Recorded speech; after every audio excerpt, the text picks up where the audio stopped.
Hello, I'm Liam Shoesmith, and for the next 20 minutes I'm going to go on and on and on about wildlife gardening. Now, wildlife gardening isn't just about flower displays like this. However, this is excellent for pollinators and easy to do. It's about good old-fashioned gardening techniques, creating diversity in the garden and year-round interest. So, as I said, over the next 20 minutes you're going to hear me go on about this. I hope you can learn something from it. You're not seeing this little part of our wildlife garden at the best time of year. We're at the end of August now, nearly September, so things are starting to go over. However, one of the important things with a wildlife garden is to create diversity. And to create diversity, we mix up our plantings. So we have things here like Rudbeckia, which is flowering now, looking fantastic there in a slightly shady position. This is a shady end of the garden. And then we have here Anemone hupensis here. That will be flowering away, well, actually probably into October. So you can see now the season is lengthened. And then we've got hellebores, which flower in the winter and are still just showing flowers now. Now this is all for pollinators. This is really important because things are getting warmer. It doesn't matter what we say, the climate is getting warmer. I notice this as a gardener, and things like the bees and things that hibernate during the winter months, they're now waking up, because sometimes it can be plus 12 in December and bees will fly around looking for a food source. So you need flowers during the winter like these hellebores, but also you need flowers at this time of year so that they can get their food source now. So that's diversity is an important thing with a wildlife garden. But where do you start with it? Well, you start here, and this here is what I always start with. This is organic matter. This is made from leaves which fall down in the next few months, and we'll collect those leaves, we'll leave them in piles, and we'll get leaf mold, which makes a marvellous mulch and soil improver. So that's good for the garden. That's a good start, good old-fashioned gardening technique. Get your mulch down on the garden to improve the soil structure. But it doesn't just do that. What this does, when you put it down there, put it on the garden, what mixes in there? Worms. They come along, they eat the leaves, they munch them up, they start mixing them in the soil. You've now got wildlife going into your garden. The mixing of all these leaves and the enzymes the worms cast as they're eating the leaves, they are then eaten by bacteria, and bacteria start working in your garden. A good demonstration of bacteria is look at a compost heap in the winter. Pull back the compost heap, you've got heat there. That's the bacteria moving around quickly, creating heat. So bacteria is there. Your soil is becoming alive. It's starting to work. Fungi gets in there to start breaking things down. Fungi then release nitrates and feed for the plants to grow well. This is good technique. It's a good way, a good structure, and a good start for your garden. So that's how you start. Start with the ground. Now you've got the worms in there. What eats worms? Hedgehogs, birds. You've got frogs and toads. They'll come and go into all the wet, damp leaves during the winter months as well, and they'll eat the worms and they'll eat the creepy crawlies that go in there, all the insects and everything. So you're now getting the bigger wildlife into your garden. It just escalates, and it all starts from the ground.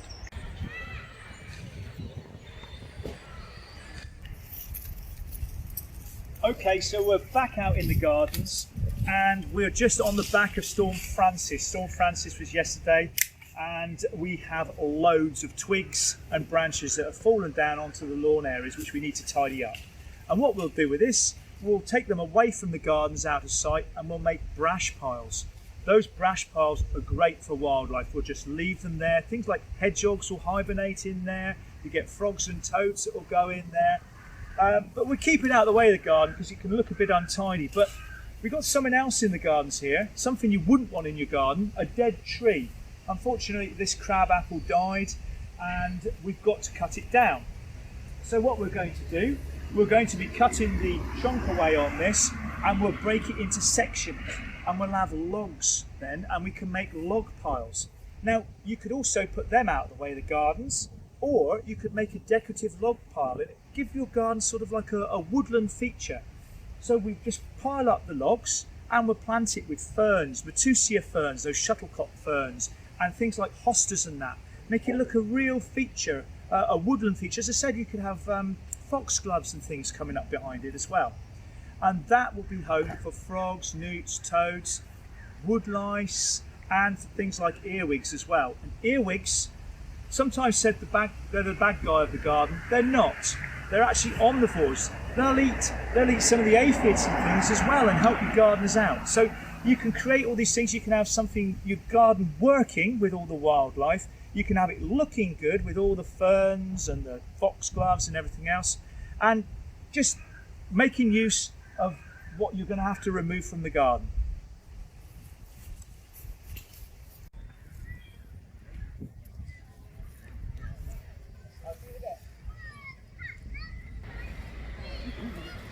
It was a real shame that we had Storm Francis hit us when we were doing all these recordings, and I have to thank Chris, who's behind the camera and been following me around all these areas. Thanks, Chris. Oh, there's a nod there, very good. What I come inside to talk about is bedding, because that's what Truro is very, very famous for, its bedding displays. And you know, bedding gets slated by wildlife lovers and things, and nature is about balance. So we can have our traditional bedding, but we can also give some consideration for the pollinators when we're doing that bedding. So let's look at dahlias, for instance. There's a dahlia, a beautiful plant. No reason you can't have that in your garden. Have it in your garden. Come from Mexico, by the way, and the tubers are all edible. In Mexico, they make cakes out of them. Just a little bit of trivia there on dahlias. But you can see that this is a real lovely flower with loads and loads of petals in it. It's really, what I say, frilly. It's a frilly flower. But what you've lost is all the areas where the pollinator would go inside, where all the nectar's kept. They're the plant's sexual organs. That's where it reproduces. And as you can see, there's nothing there for the bee to go into. But then look at this dahlia. That one there is nice and open, and you can see where the pollinator would go there, all the yellow stamens and stigmas and everything else where the pollinator would go, and it would also fertilize the flower and go on and reproduce this plant. So yes, have these, but why not choose some of these as well? And then there's something for you to enjoy and something for both you and the pollinator to enjoy with that. So I mean, we've got traditional bedding here, we've got begonias in here, but look, go for begonia semps. Always seeing bees on this, always seeing bees on geraniums, always seeing bees on the open flowers of these begonias here, these trailing ones. You can also then go for things, and this will save you money, go for things like Nicotiana. Not a great copy, or not copy, not a great flower there, but it's going over a little bit. But Nicotiana, excellent for moths. They love to get their tongues into these tubular bits, and they're scented in the evening as well, so that attracts the moths, of course, in the evening. We've got things like, oh, we can go here, we can get cosmos. Cosmos, another fantastic flower, nice and open. Look, all the bees and everything can get into that. Excellent for pollinators and really enjoyable. Only little drawback with these, you need to deadhead them when the flower petals have gone. So you just deadhead, and then that'll keep producing flowers all through the season. Just keep it well fed, lovely plant. And then we can go on to the more perennial plants, and this is where we've been doing a project called Wild Truro, and we've got things like penstemons there. Now these are tubular flowers, and these are good for the smaller bees and smaller pollinators. They'll go in there, because if you look at a nice open flower, this is a geum here, a nice open flower like that, all pollinators can get in there. So you can only get one type of flower, get something that's really open so all the pollinators can get in. But what happens is there's a pecking order forms then, of course, so the big boys knock the little guys away. And so because the big boys can get in there, they can stay there. But if you've got something like a penstemon in there where all the little ones can go in, you've got diversity in the garden. You've got something for both of them. They can both get nectar.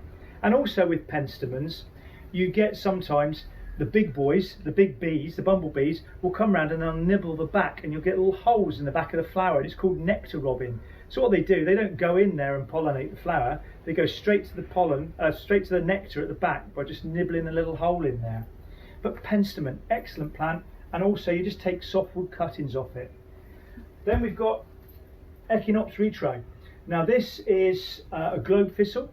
Oh, everything loves this. Moths, flies, bees, hoverflies, and also I found earwigs inside here. When it was wet yesterday, they were all tucked away in there. They were sheltering from the bad weather. So that's another excellent plant. Verbena bonariensis there, we use that in our flower displays. Really high flowers, grows brilliantly from seed. We sow our seed in the spring, and grow it on, and it comes up, or comes up taller than me in some cases on the beds. Excellent plant to use. It is actually perennial in milder areas where it doesn't get too wet, but we just treat it as an annual here. There's salvia there, little blue salvia. Salvia for every occasion. This is one that's actually lost its red flecks at the moment, but this is one called Hot Lips. Really easy to propagate from softwood cuttings again. It's perennial, comes from Mexico, grows really well in a free draining soil, and honestly, if you've got this in your garden, you'll hear nothing but buzzing. We'll go on a bit more. We've got some Achillea. Achillea is like an attraction for hoverflies. You seem to get a lot of hoverflies on this. And then we've got, the cone flowers. These are fantastic. This is Echinacea. There's different colours of Echinacea. This just happens to be a white one. Again, lots and lots of pollinators will come here. I've seen butterflies on these ones. You'll see, well, the whole lot will come here and enjoy them. Echinacea's cone flowers.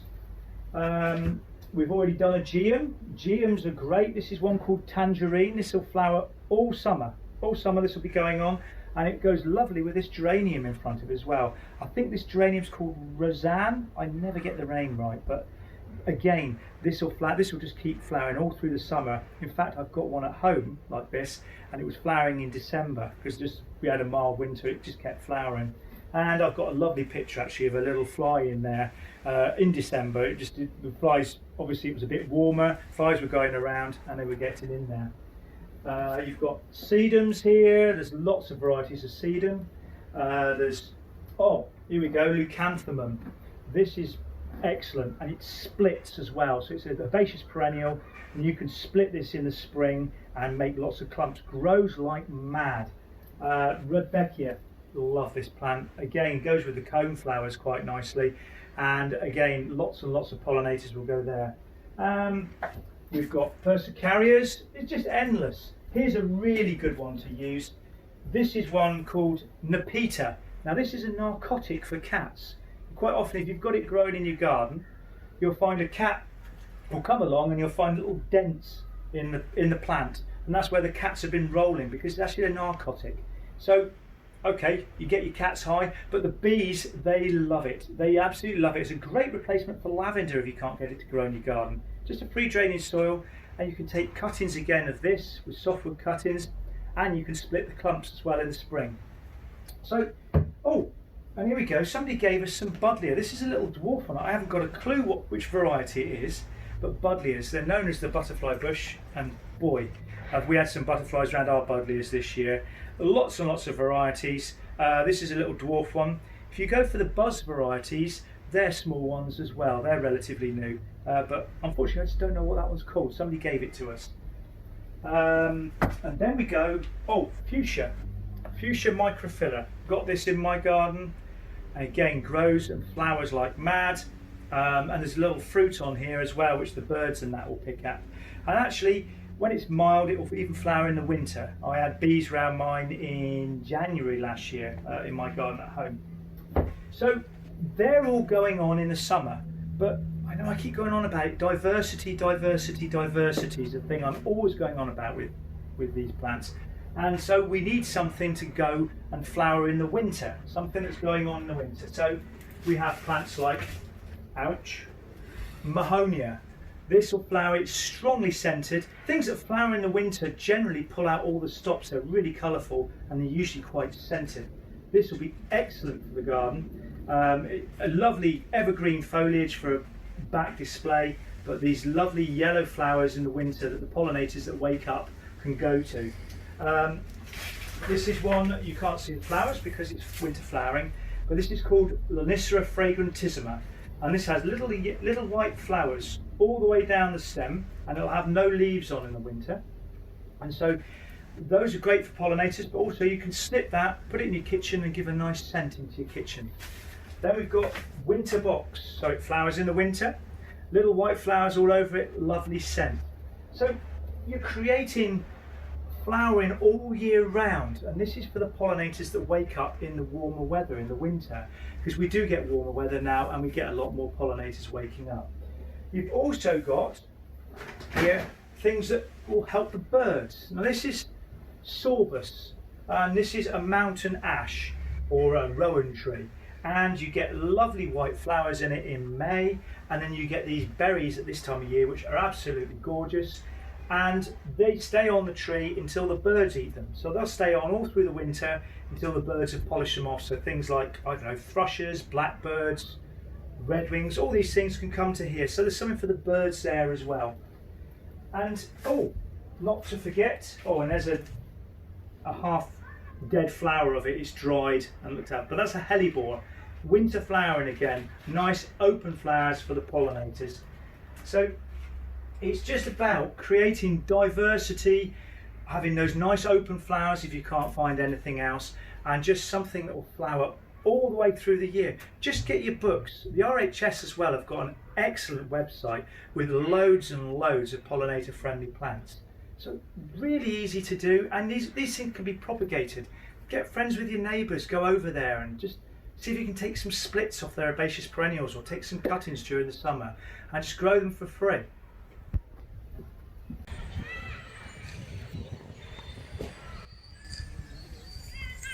On the 23rd of March, of course, the country went into lockdown this year, and we stopped production of bedding. We had a team of 14, it went down to 4 who were fluctuating in and out for social distancing reasons. So we were really stuck what to do with Boscawen Park should we open up again this summer. So what we did, we went out and we bought some pollinator friendly seed mixes. And literally this park, after everything was dug up and removed from the winter bedding, we just sowed seed here. It took literally 20 minutes and it's going down a storm. All the people around here are always commenting on it. I've had several comments just walking across here just now. But something else that's really enjoying it are the pollinators, because this is pollinator friendly. And it's just full of bees, butterflies. Every morning when I come down here, it's a butterfly fest. It's absolutely amazing. And it's so, as I said, so easy to do. All we did was dug the ground over, levelled it a little bit, keep it kind of rough, and then we throw the seed on. And then I just lightly walked over with a rake just to make that seed go home. And we walk away and leave it, and that's it. There's been a little bit of watering during the dry spells just to keep it looking spick and span in the park here, but so easy. Now, there's different forms of wildflower bedding that you can use, or wildflower mixes. You can use the ones that are more perennial mixes. That doesn't mean the plants are perennial, it just means that they come up year after year, they reseed themselves.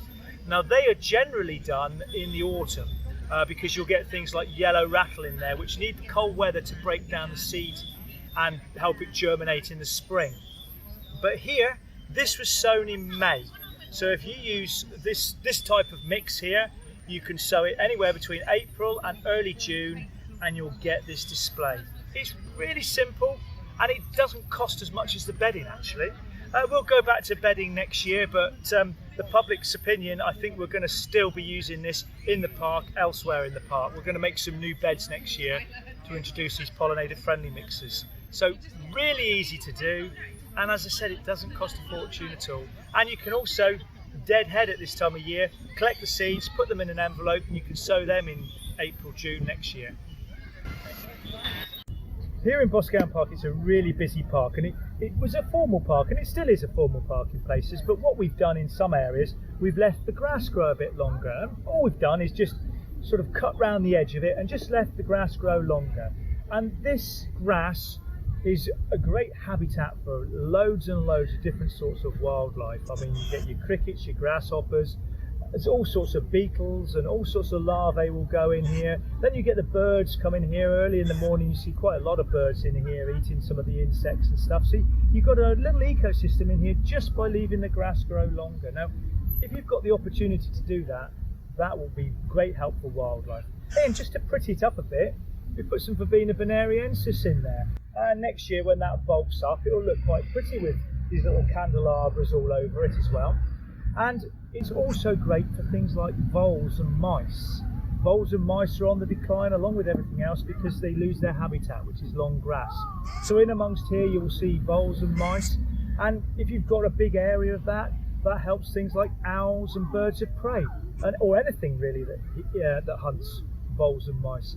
So you can create all this habitat just by leaving something alone. It saved us a fortune in mowing in certain areas. There's some really awkward areas to get to in Truro that we now just mow round the edge, takes a fraction of the time, and it actually encourages the wildlife. We've had no complaints because the edge is all nicely trimmed and people know what we're doing with the longer grass. So if you've got the opportunity, just leave it.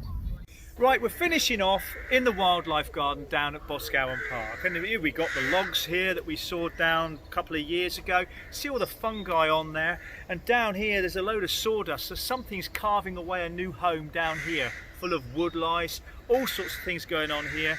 And of course you've got everything for the pollinators all around me, and there's bees all around me, and I'm not running out of here like this. I'm not worried about the bees, they ain't going to sting me.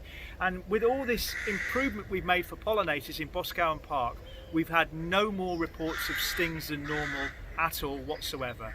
So it's safe to do, easy to do. These were free. These cost virtually nothing. You can take cuttings of most of these things, or you can split some of these plants. It's cheap to do. Just get friendly with your neighbours and choose plants that are pollinator friendly when you're doing your garden.